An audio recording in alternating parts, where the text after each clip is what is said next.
the other extreme, which Paul is guarding against here, is license. If you are a child of God, you can't do as you please. You have to do as Christ pleases. You must be obedient to the Lord Jesus Christ.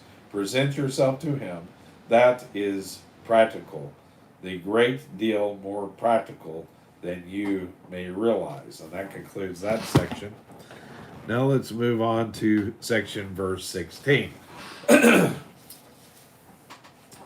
Verse 16.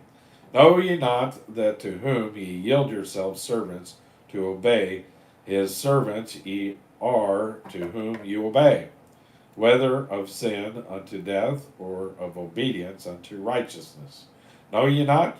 When Paul says this, we can be sure that we believers don't know, and we need to know. To whom ye yield yourselves servants to obey, his servants ye are. Every person who is living in a is a bond servant to someone or something. I heard a contemporary commentator observe that every person obeys some person or something. That is true. You could even be obeying Satan himself. Because of our very nature, we are servants or slaves to something or to somebody. Now, Paul is saying here that the one who is our master is the one who we obey. If you obey sin, then that is your master. Don't say Christ is your master if you're living in sin. He is not your master. He brings you into the place of liberty. If the Son therefore shall make you free, you shall be free indeed. John chapter 8, verse 36. Free to do what? You will be free to live for Him, live to obey Him. And the Lord Jesus said, Verily, verily, I say unto you, whosoever committeth sin is the servant of sin. John chapter 8, verse 34. Now let us use the very homely illustration. There is a very swanky club across the street from the church I serve in downtown Los Angeles. Again, don't be commenting and asking, it's J. Vernon McGee. Okay. It is made up of rich men. And I'm told that it costs several $1,000s to join the club. If you belong to it, you probably own a Cadillac and a chauffeur. Well, one day, as I looked out the window, I saw a group of chauffeurs standing around talking, and there were several Cadillacs parked there. It was after lunch. Finally, I saw a very distinguished looking gentleman come out of the club.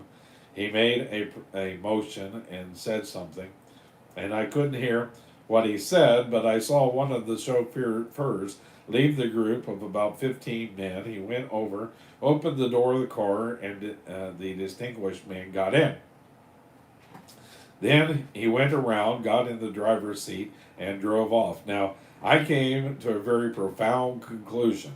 That chauffeur was the servant or the employee of the man who called him.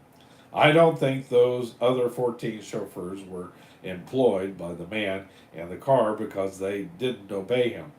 Only the man who obeyed him was working for him. He obeyed him because that man was his master. This is what Paul is saying, regardless of who you are, whomever you obey, whatever you obey, that is your master. You are obeying something or someone. Now that's bringing us to a personal question. Is Christ really your master today? Just because you don't murder, you don't lie, you don't do other things the Mosaic law prohibits, doesn't mean you are living the Christian life. It means you are living a good life, but that's all.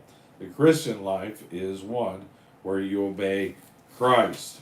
And so you may say, well, I don't need to get out the word. I don't need to go to church. I don't need my meetings. And so you choose not to obey God and you wind up relapsing.